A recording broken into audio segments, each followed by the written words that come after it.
Welcome to பிக்கு stories Tamil. ஒரு பாட்டி தினமும் கதவு பக்கம் உட்கார்ந்து காத்திருந்தாள். அவ கண்கள் ஒரே வழிய மட்டும் பார்த்து கொண்டிருந்தது. இன்னைக்கு வருவானோ என்று அவள் மனசு கேட்கும். நாட்கள் கடந்து போயின. ஆனா அவன் வரவே இல்லை.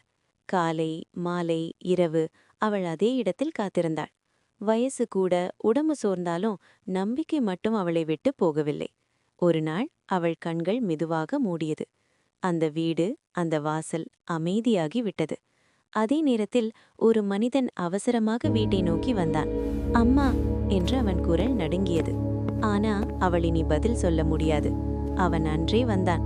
ஆனா அது மிகவும் தாமதமாகிவிட்டது. வாழ்க்கையில் நாம் பிஸியாக இருப்போம். பிறகு போய் பார்க்கலாம் என்று நினைப்போம். ஆனால் அந்த பிறகு எப்போதும் வராது.